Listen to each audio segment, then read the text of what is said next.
오늘 읽은 말씀을 가지고 영과 진리로 예배하라 하는 말씀 제목으로 하나님의 말씀을 잠시 나누도록 하겠습니다.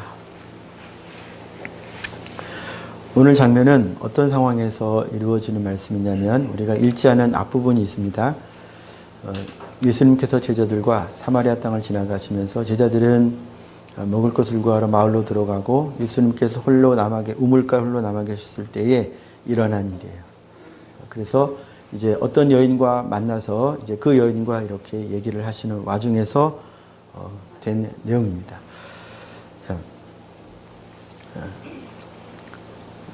오늘 말씀을 통해서 저희가 발견할 수 있는 몇 가지 진리가 있는데요. 14절에 언급된 14절 우리가 보면요. 내가 주는 물, 예수님이 말씀하시는 물.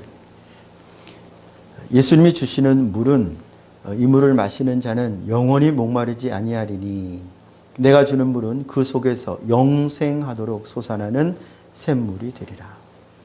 그래서 예수님이 주시는 물이 언급이 됩니다.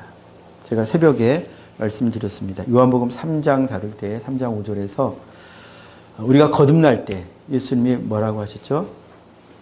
물과 성령으로 나지 않으면 진실로 너에게 이르는 사람이 물과 성령으로 나지 않으면 하나님 나라에 들어갈 수 없다라고 했습니다.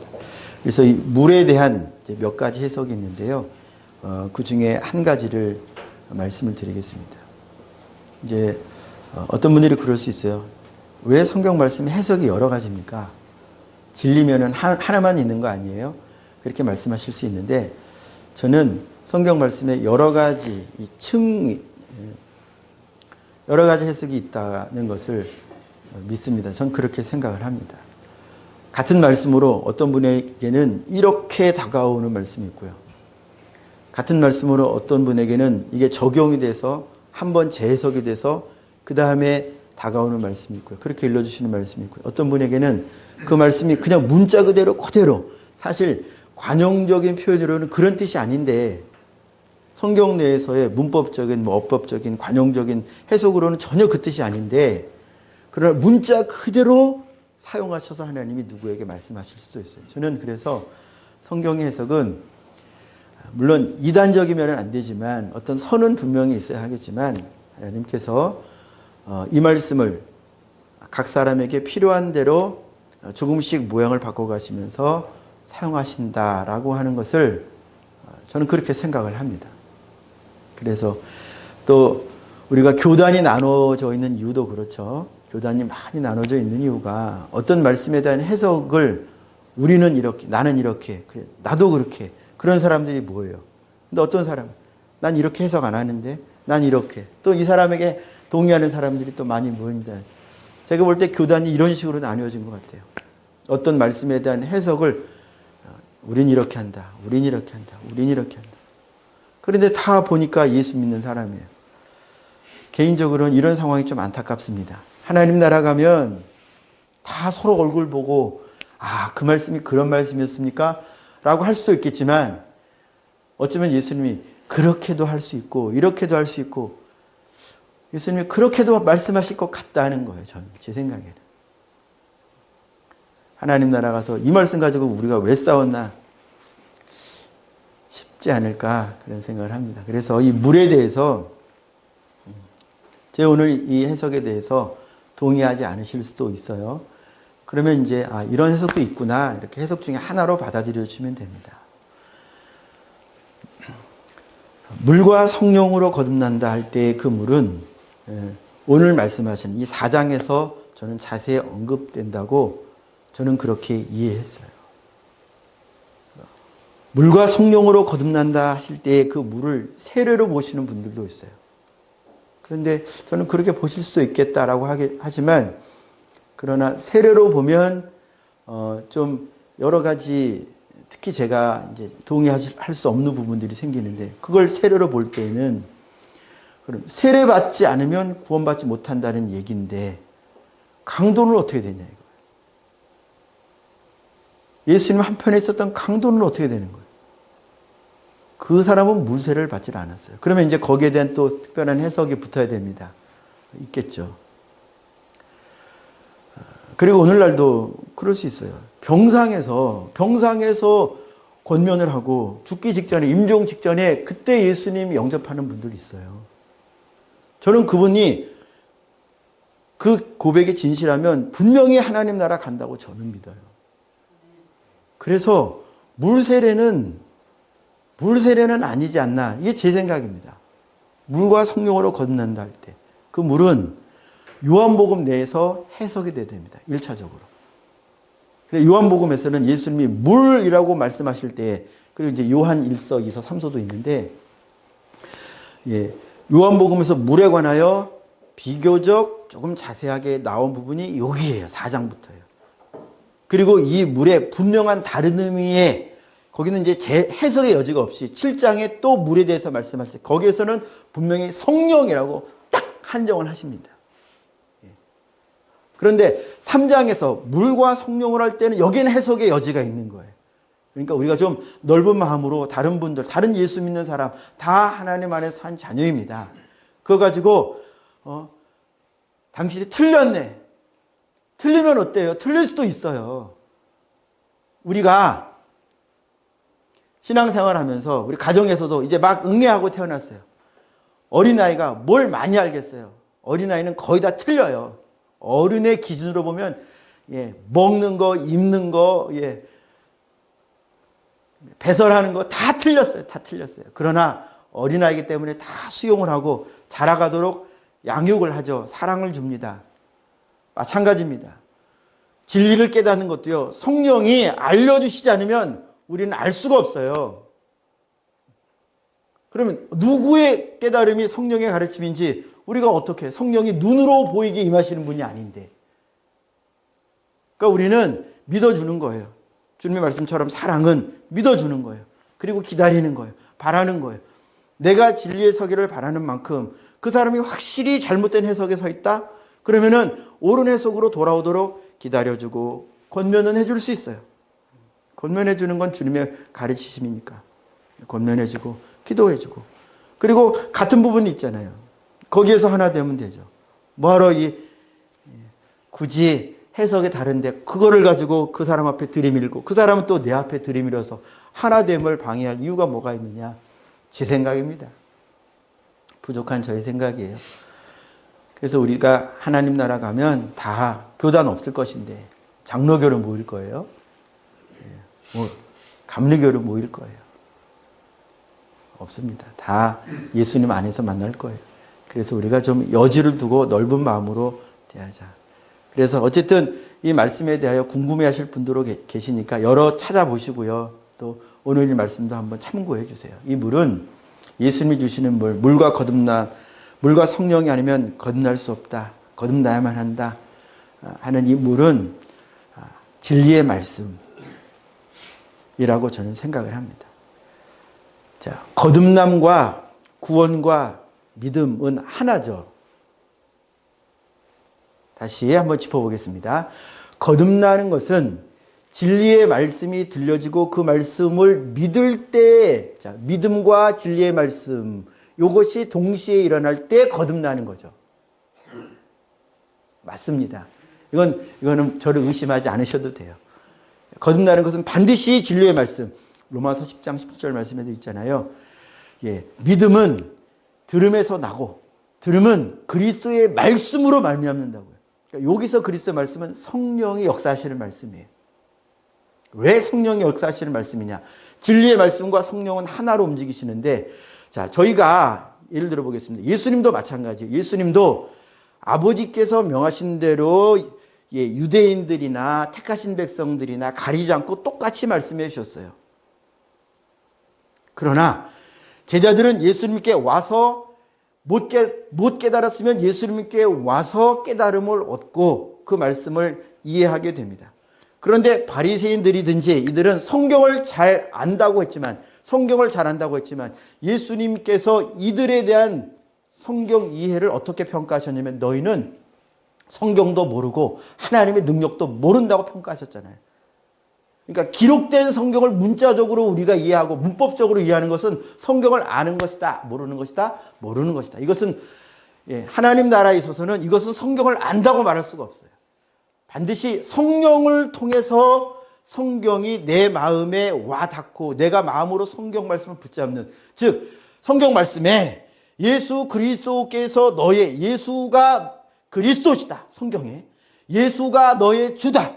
예수가 너를 위하여 죽으셨다 하는 이 성경 말씀을 우리가 듣든지 읽든지 해가지고 듣거나 읽을 때는 아직 우리는 모르는 거예요. 그러나 성령이 역사해 주시면 내가 읽은 말씀이 내 마음에 믿어진다 이거예요.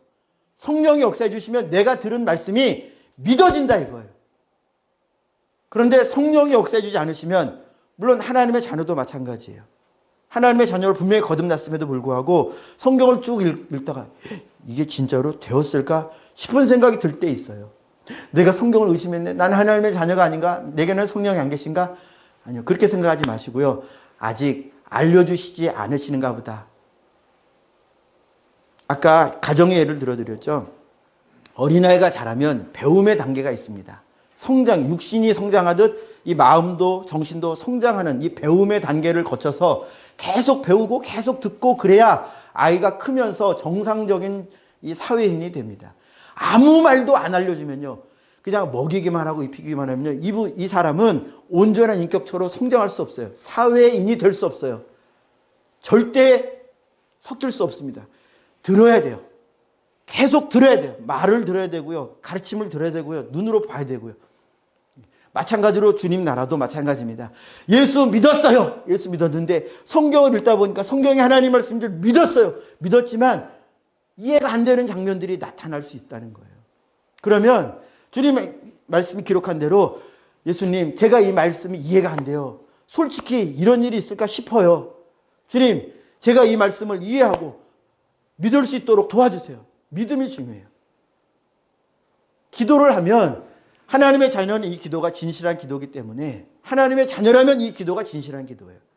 알고 싶잖아요. 믿고 싶잖아요. 그러면서 믿음이 더해진다 이것입니다. 더해진다. 예수님을 믿지만 도마처럼 내가 부활하신 거 들었잖아요. 이미 들었잖아요. 부활하신다고.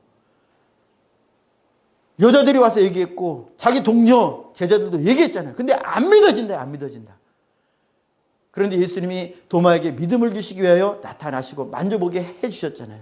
그러니까 이와 같이 주님이 믿음을 주시기 위하여 여러 가지 표적도 또 깨달음도, 그러니까 성령께서도 저희에게 믿음을 주시기 위하여 여러 가지 일들을 하시기 때문에 내가 지금 성경 전체를 완벽하게 깨닫지 못하고 있다는 것을 가지고 자책하시거나 한탄하시거나 위축되시거나 그러실 필요가 없다.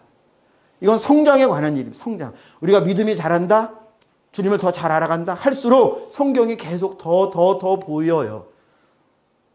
제가 성경을 다 아는 자가 아닙니다. 저도 눈꼽만큼밖에 모르지만 그 눈꼽만큼밖에 안 되는 그 신앙체험 안에서도 주님의 말씀이 맞다. 하나님의 말씀대로 다 된다. 심판도 구원도 다 하나님의 말씀대로 된다 하는 것을 깨닫기 시작하면서 하나님의 말씀을 더 진지하게 보기 시작했어요. 전에는요 읽으라고 하는 게 얼마나 힘이 들고 부담이 되고 졸리고, 물론 지금도 성경 읽다가 졸 때가 있어요. 지금도. 근데 그때는 성경 읽는 게 고역이었습니다. 고역이었어요. 그래서 제가 어느 정도 이제 신앙생활을 시작하신 분들의 마음을 이해하는 측면이 있는 것 같아요. 근데 저를 바꾸신 주님, 저는 그분도 바꿔주시고 더 빨리 바꿔주실 것을 전 기대하면서 기도하는 거예요. 기다리고. 그러니까 우리가 남의 신앙에 대하여 혹은 모르는 부분에 대하여 다른 부분에 대하여 손가락질하고 정죄하고 판단할 이유가 하나도 없다. 주님이 판단하지 말라고 했어요. 그러니까 우리는 기다려주고 알려주고. 자, 그래서 이 물과 성령으로 이제 서론이 길었는데 죄송합니다. 왜냐하면 오해가 좀 적게 되고자 하는 마음이 있어서 이렇게 서론을 길게 말씀을 드렸음을 양해해 주시기를 바랍니다. 그래서 물은 구원과 깊이 관련되어 있습니다. 그때 3장 5절에서 언급하신 성령도 구원과 절대적으로 관련되어 있으신 분이죠. 그리고 그 이후에 이제 성경을 읽어보면 예수님이 구원, 그다음에 구원, 그리고 믿음에 관련해서 언급하시는 내용들을 살펴보면요.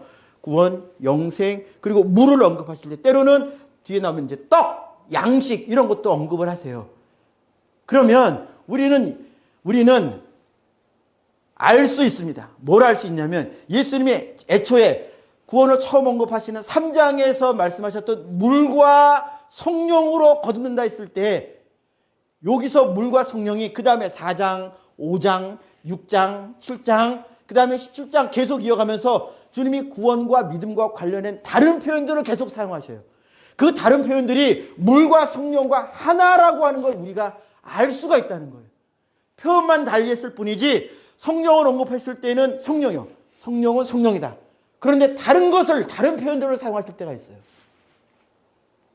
그게 본질적으로 하나라는 것을 우리가 이해를 하고 그 다음에 이제 보기 시작하면 이게 상황에 맞춰서 예수님께서 달리 표현하신 것이고 그러나 본질적으로는 이 같은 것을 의미하는 것이구나. 우리가 알아갈 수 있다. 이렇게 말씀을 드립니다. 그래서 그때 말씀하신 그 물은 이 물에 관한 처음 좀 자세하게 언급하시는 부분이 여기 4장이에요. 여기서부터 물이 본격적으로 등장을 합니다. 그래서 이것을 보면 그때 말씀하신 물이 어떤 측면, 이 물로 표현하신 그것이 어떤 측면을, 그 물의 어떤 측면, 죄송합니다. 물로 표현하신 그 본질의 어떤 측면을 우리가 알아갈 수 있게 된다. 이제 결론부터 말씀드리면 이 물은 말씀이라는 거예요. 말씀. 진리의 말씀이라는 것입니다. 그런 것을 전제로 해서 일단 오늘 말씀을 보도록 하겠습니다. 그리고 이따가 다시 한번 다루겠습니다. 그래서 이 표면적인 말만 듣고 이 여인이 솔깃했습니다. 복음은 이런 측면이 있어요. 예수 믿으면 복 받습니다. 예수 믿으면 영생을 얻습니다. 그러나 이 복의 진면목을 우리가 예수 믿으면서 알아가기 시작하고 또 영생이라고 하는 것의 진면목을 예수 믿으면서 알아가야죠. 처음에 들었을 때 복은 우리가 세상에서 익히 하는 그 복으로 생각하기 쉽죠. 영생이라고 하는 것도 우리가 죽지 않고 영원히 살아가는 것으로만 생각하기 쉽죠. 물론 영생은 분명히 영원히 사는 이 측면이 있어요. 그러나 성경이 말하는 영생은 이것만이 아니다. 오래오래 죽음을 맛보지 않고 사는 것은 성경이 가르치고 우리에게 주시고자 하시는 영생의 지극히 표면적인 껍데기에 해당하는 부분이다. 우린 알맹이를 알아야 돼요. 오늘 말씀도 그 알맹이를 알아가는 과정 중에 한 과정일 뿐이죠. 자, 그래서 이 여인도 이 물, 그런 물이 있어? 마시면 계속 솟아나는, 그것도 영생을 주는 물이 있어. 이런 물이 있으면 나에게 좀 주세요. 왜요? 예수님이 그랬잖아요. 내가 주는 물이, 나는 그런 물을 줄 수 있다고 그랬잖아요. 나에게는 그런 물이 있다고. 그러면 이제 요 말부터 예수님께 다가가기 시작해서 예수님의 말씀에 마음을 열기 시작하는 거예요. 그리고 예수님의 선지자됨을 경험합니다. 나다나엘처럼 특별한 신앙 체험을 해요. 자기의 과거에 대하여, 현재 상황에 대하여 남편과 관련된 일련의 사건을 딱 집어 언급하심으로써 이 여인이 이걸 어떻게 알았어? 내가 지금 있는 남편에 대해서 남편으로 생각하지 않는 거 어떻게 알았어? 자기 마음을, 자기의 사정을 아는 거예요. 이런 경험을 해가면서 더욱 이 여인의 마음이 주님께로 열려요. 21절 봅니다. 예수께서 이르시되 여자여 내 말을 믿으라. 이제 이러니까 예수님의 말씀이 믿어져죠. 근데 우리는요, 이런 외적인 상황들을 통해서 이 여인이 믿을 수밖에 없네 라고 우리가 생각할 수 있겠지만 아닙니다. 이 과정에는 성령이 역사하고 계시다는 걸 알아야 돼요. 우린 이해를 해야 돼요. 아까 3장 5절 우리가 언급했죠. 물과 성령으로 거듭나지 않으면, 거듭나는 것은 물과 성령의 역사뿐이에요. 물은 지금 조금 전에 제가 처음부터 선언해 드렸지만 예수님이 하시는 말씀, 이 진리의 말씀, 예수님으로부터 나오는 이 말씀이, 진리의 말씀이 물에 해당해요. 그리고 이것을 가지고 성령이 역사하실 때 누구에게? 예수님에게는 이미 성령이 충만하게 역사하고 계시다고 하는 걸 우리가 새벽 말씀을 통해서 보았죠. 3장 말씀에서 하나님의 보내신 이는 하나님의 말씀을 하나니, 이는 하나님의 성령을 충만하게 부어주시기 때문에 하나님의 말씀을 한다고요. 1차적으로는 예수님이 가리키는 말씀이고요. 그래서 성령이 이 진리의 말씀을 가지고 이 여인 안에 역사하니까 여인의 마음이 열리는 거예요. 나의 과거를 알아맞혔다고 하는 것은 인간적인 마음은 열리겠지만 구원받는 마음은 안 열리는 거예요. 그런 마음도 있어요. 그냥 마음이라고 표현을 하는 거예요. 예. 내 뭘 알아맞혔다고 해서 믿음이 들어오냐? 그렇지 않아요. 고침받고도, 자, 10 문둥병자 중에 고침받고도 돌아온 자는 한 명뿐이었어요. 믿음에 이른 자, 구원에 이른 자는 한 명뿐이에요. 기적이 사람을 구원하는 게 아니고 기적은, 표적은 구원에 이르도록 하시는 방편 중에 하나일 뿐이다. 성령이 역사해 주시지 않으면 장사가 없습니다. 성경을 백독을 하고 성경을 통으로 다 외워도 어떤 주제의 말씀이 어디에 있습니까? 이 성경의 주제는 뭡니까? 이거를 신학적으로 조금도 틀림없이 다 읊을 수 있는 사람이라도 그 안에 성령이 안 계시면 이 진리라고, 자기가 진리라고 주장한 것은 헛것이에요. 헛것. 생명과 상관이 없습니다. 껍데기일 뿐입니다. 성령이 역사해 주셔야 예수님의 말씀도 내 마음에 와 닿는 거예요. 성령이 역사해 주지 않으시면 바리새인들 보세요. 제사장들, 사두개인들 보세요. 똑같이 주님의 말씀을 들으면서 야, 네가 50도 안 된 사람이 무슨 아브라함을 봤다고 그러는 거야? 미쳤어? 너 안식일을 안 지켜? 너 미쳤어? 너 귀신 들린 거 아니야? 그리고 성령이 역사해 주지 않으시니까 성령으로 병 고치는 것을 보고도, 성령의 능력으로 귀신이 쫓아나가는 것을 보고도, 아, 저거는 귀신이 역사해서, 저건 귀신의 왕 바알세불을 힘입어서 하는 거지, 저건 귀신이야. 쟨 귀신 들린 사람이야. 쟨 귀신 들렸어. 왜요? 바리새인 안에 성령이 안 계시니까 영적인 것은 영적으로 해야 분별이 되는데 분별이 안 되는 거예요. 성령이 안 계시니까 이것이 하나님의 역사라는 게 분별이 안 되는 거예요. 니고데모 안에 성령이 역사하시니까 주님이 일으키시는 표적을 보고 그리스도이신가? 하나님의 사람인 것만가 보다. 그리고 밤에 찾아오는 거예요. 밤에. 이게 다 주님이 인도하시는 성령의 역사가 이렇게 사람들 안에서 각양 모양을 따라 여러 가지로 구원하시는 일이 일어나는데 내가 구원받은 길만 유일한 길이냐? 아니에요. 성경에 수많은 구원받는 사람들이 등장해요. 자기의 삶 속에서 하나님이 어떤 사람은 즉시로, 어떤 사람은 시간을 걸리면서, 오늘날도 뭐 똑같은 일이 일어나요. 복음 듣고 바로 믿는 사람이 있는가 하면요, 10년, 20년 쫓아다니면서 죽을 때까지 기도하는데 죽을 때까지 내가 그 사람의 구원 소식을 못 듣고 나는 기도하다가 죽는 경우도 있어요. 그런데 옆에 있는 사람이 봐요. 야, 이 사람 나중에 예수 믿고 구원받아. 그 사람의 기도가 헛되지 않았어. 그 사람의 복음 전파가 헛되지 않았어. 그런 거예요. 내 말을 믿으라 해서 이 여인이 믿는 게 아니고요. 성령의 역사에 주셔야 믿는 거예요. 제가 아무리 성령 충만해서 전 그러길 원합니다만 이 말씀을 믿읍시다 해도 우리 성도님들 안에 성령께서 그 말씀을 믿도록 역사해 주지 않으시면 믿어지지 않아요. 그렇다고 그분이 하나님의 자녀가 아니냐? 그건 아니에요. 하나님의 자녀도 때가 있습니다. 하나님의 말씀을 알고 깨닫게 되는 때가 있어요. 자, 2절 잠깐 짚고 넘어가겠습니다. 우리 조상들은 이 산에서 예배하였는데 당신들의 말은 예배할 곳이 예루살렘에 있다 하더이다. 이 말은 어떤 말이냐면요. 간단하게 해석만 해드리고 넘어가겠습니다. 사마리아인들이 알고 있었던 이 산에서 예배하였는데, 이건 이제 출애굽기 3장에서 하나님께서 이스라엘을 구원하실 때에 하신 말씀이에요. 너희가 이 산에서 나를 예배하겠다.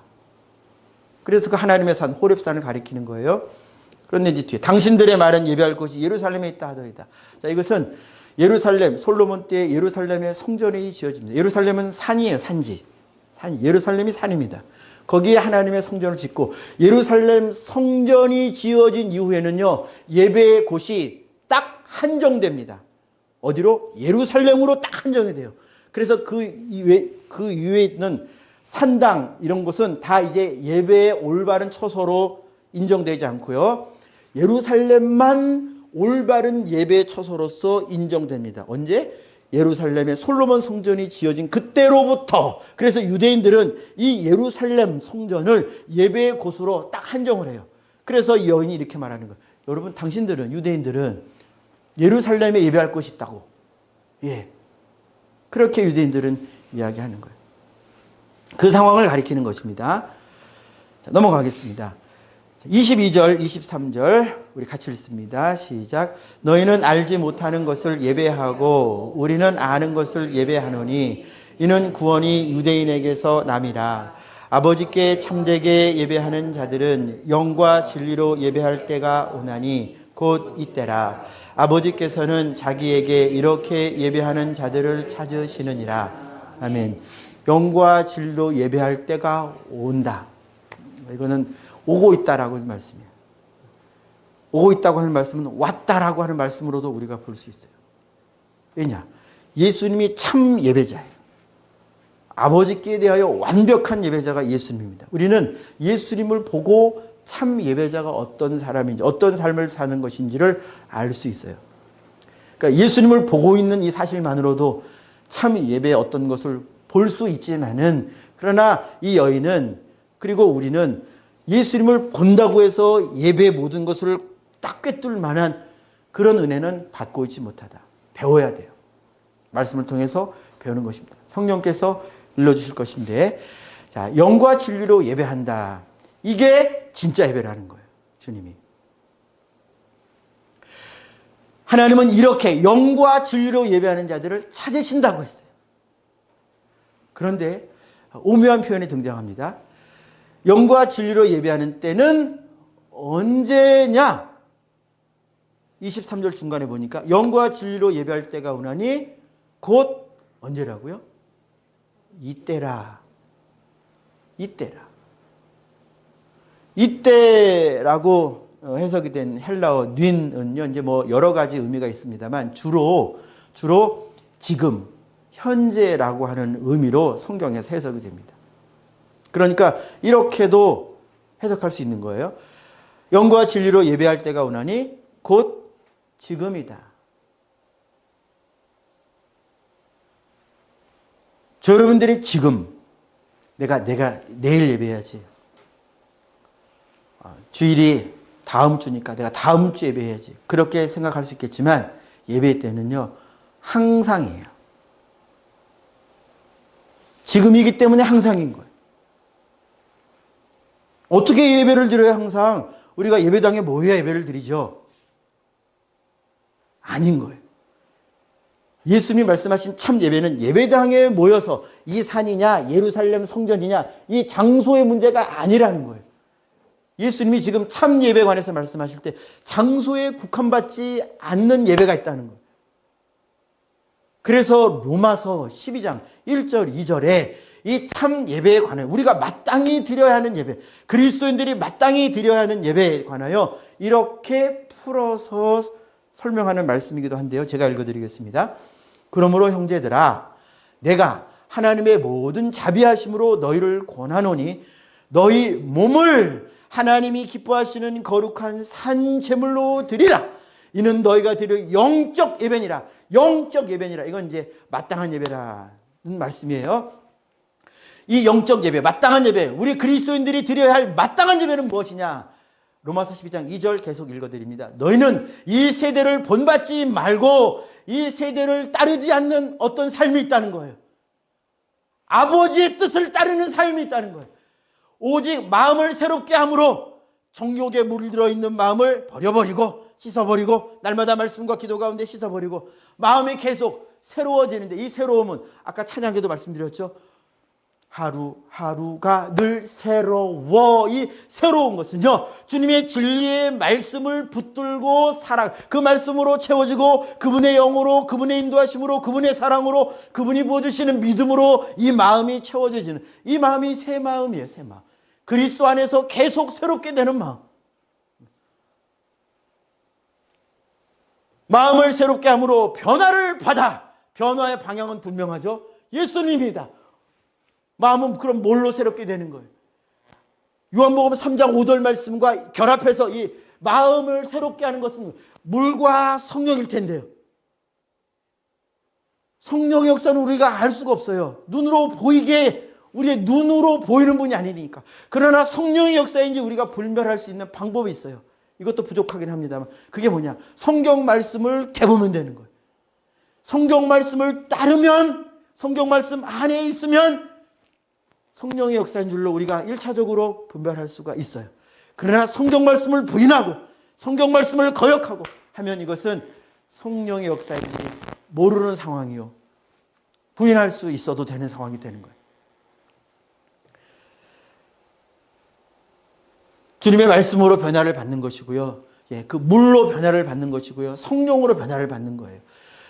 하나님의 선하시고 기뻐하시고 온전하신 뜻이 무엇인지 분별하도록 하라. 그러니까 하나님의 온전하시고 기뻐하시고 선하신 뜻은 어떻게 합니까 우리가?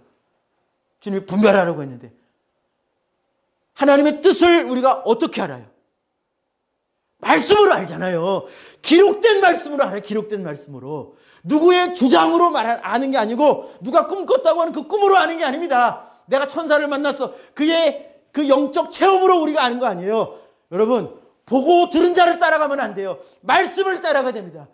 하나님의 선하신 뜻은요, 온전하신 뜻은요, 여기 말씀에 다 기록하셨어요. 부족함 없이 기록하셨어요. 이 말씀과 내게 역사하실 성령을 신뢰하고 기도하면 주님이 성령을 통하여 말씀을 다 만나게 해주세요. 누구를 따라갈 필요가 없어요. 용하다고 하는 사람을 따라갈 필요가 없어요. 주의 말씀을 믿으세요. 주의 기름 부으심이 있는 자들은 다 주님의 말씀과 주의 기름 부으심을 통해서 하나님을, 그리스도를 알아갈 수 있어요. 주님이 그렇게 정해놓으셨어요. 그러니까 말씀 읽기에 힘을 쓰셔야 하고요. 이 말씀을 바로 주의 성령께 가르침받기 위하여 힘써 기도해야 돼요. 겸손하게 기도해야 돼요.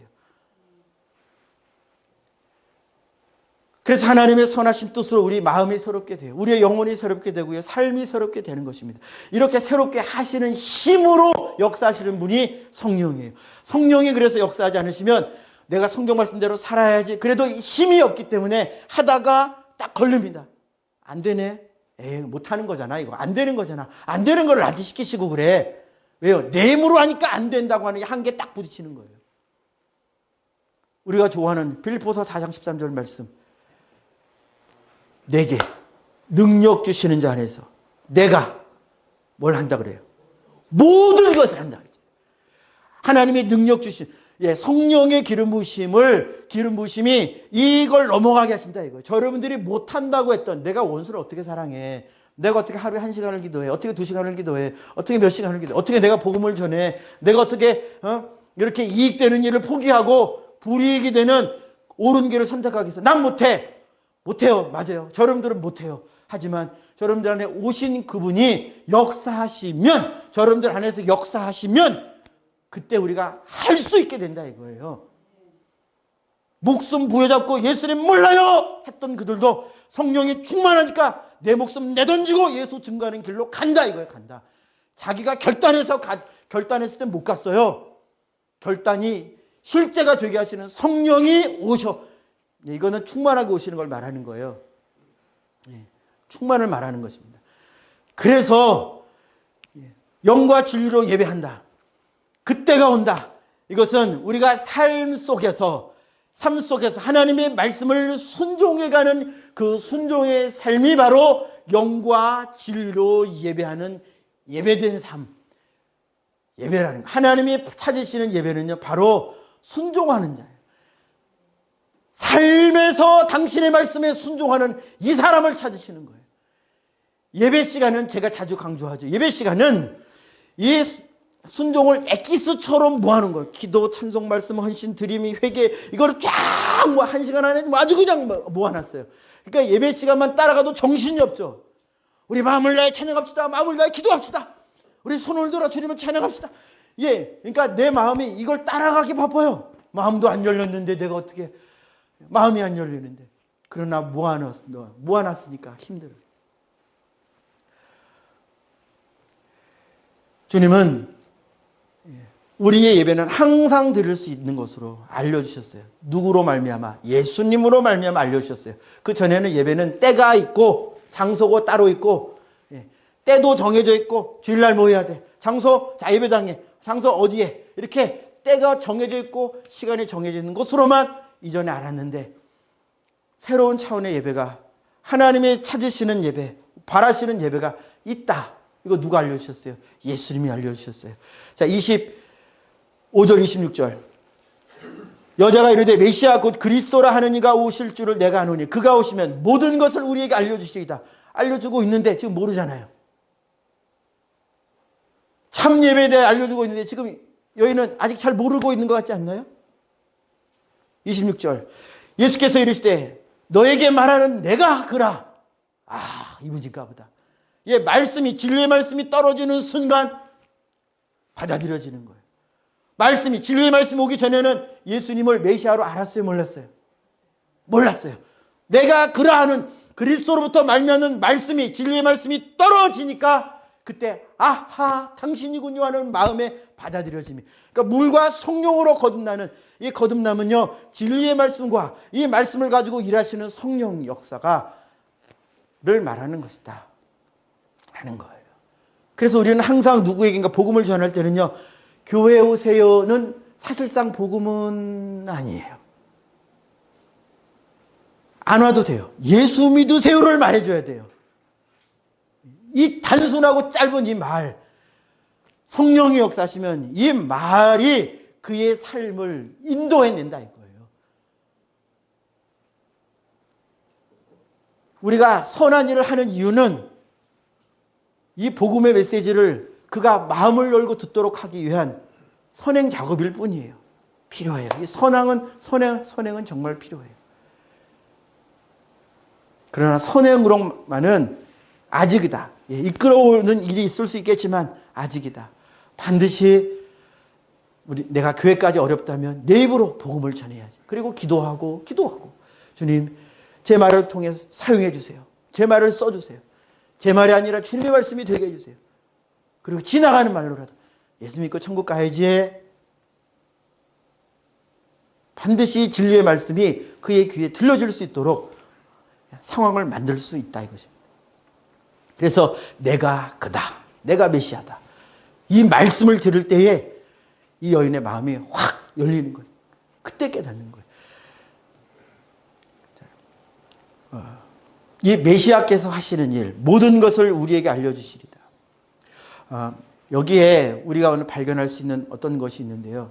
모든 것은 우리가 이제 그냥 읽으면은 이 일, 내가 뭐 직장 얻는 일, 또 내가 무슨 하는 일, 또 성경의 어느 부분을 깨닫고자 하는 일, 이런 여러 가지 일들을 예수님이 알려주시겠구나. 모든 일을 우리에게 알려주신다고 했으니까, 예, 맞아요. 그런 측면도 있어요. 그러나요, 오늘 본문에 주요하게 다루어지고 있는 주제가 뭐냐면 예배입니다, 예배. 근데 예배하고 그 다음에 메시아가 오시면 모든 것을 알려주시겠습니다. 우리에게 알려주신다고 내가 하거든요. 이게 왜 갑자기 붙어 있을까요? 이유가 있기 때문에 그래요. 자, 우리가 예배 시간에 이루어지는 뭐 찬양기도 요거로만 국한하지 않는다는 걸 잠깐 로마서 말씀을 통해서 알았잖아요. 우리의 참 예배는 삶의 말씀에 대한 순종이라는 걸.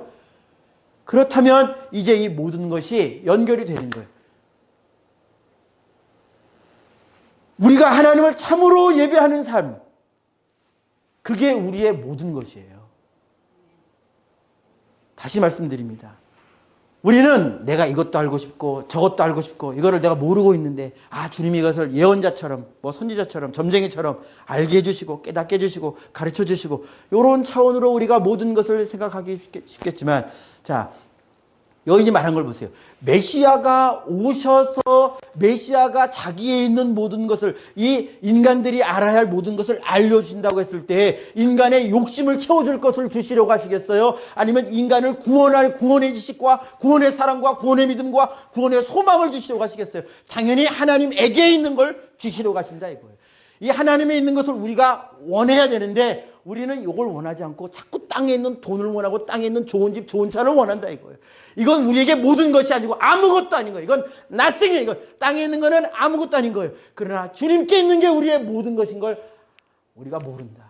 이걸 주님이 알려주셔요. 주님이 우리의 모든 것 되신다는 걸 알려주시는 분이 메시아 예수 그리스도시고요. 메시아가 이제 하늘로 올라가신 후에는 이 메시아의 모든 것을 가지고 우리에게 똑같이 알려주시는 요한복음 14장 16장에도 나오죠.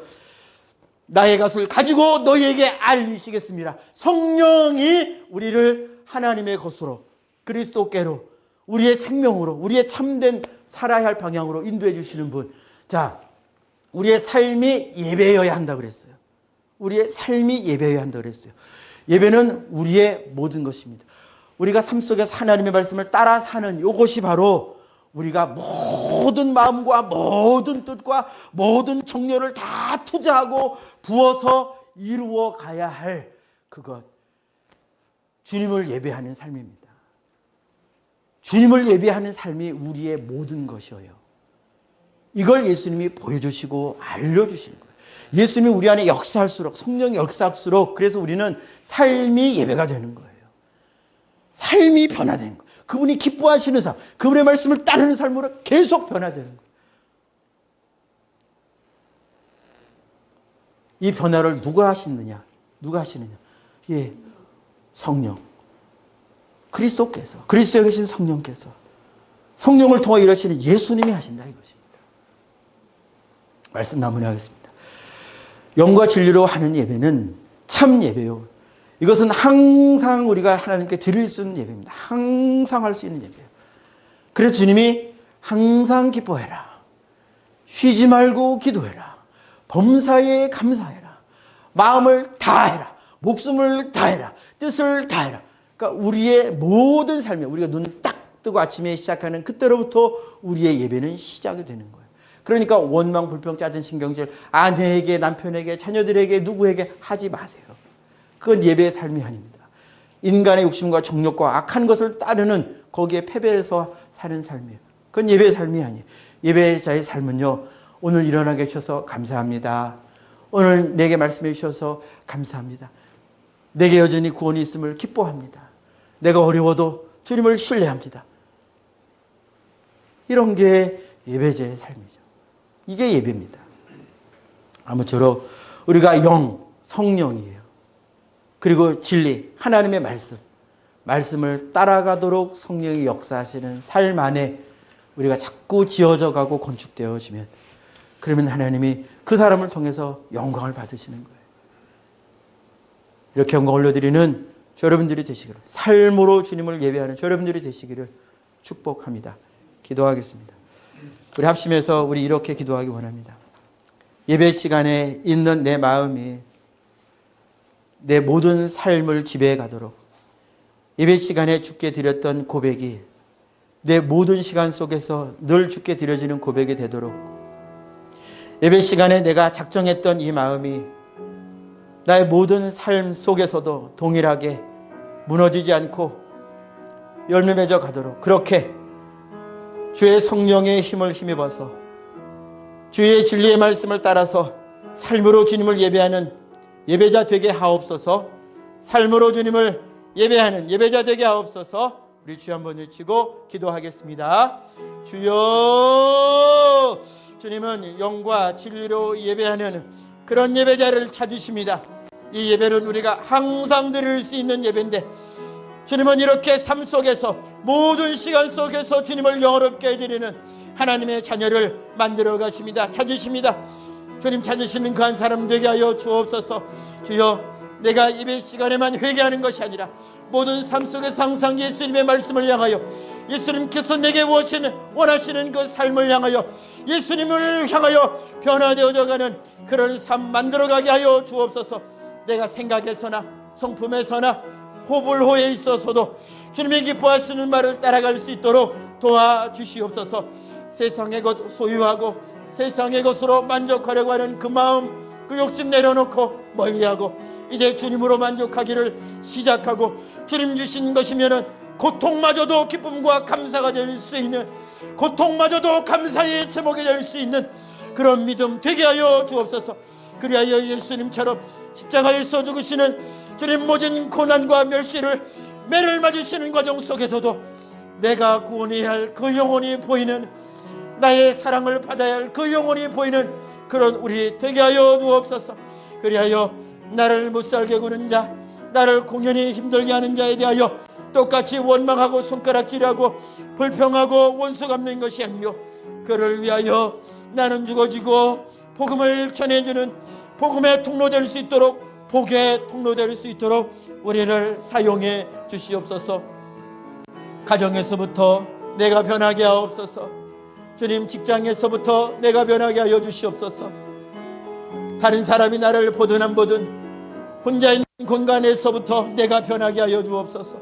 거룩함을 따르게 하여 주시옵시고, 잘못된 생각, 해서는 안 될 생각, 해서는 안 될 말, 이런 생각, 이런 말에 끌려다니지 않도록 도와주옵소서.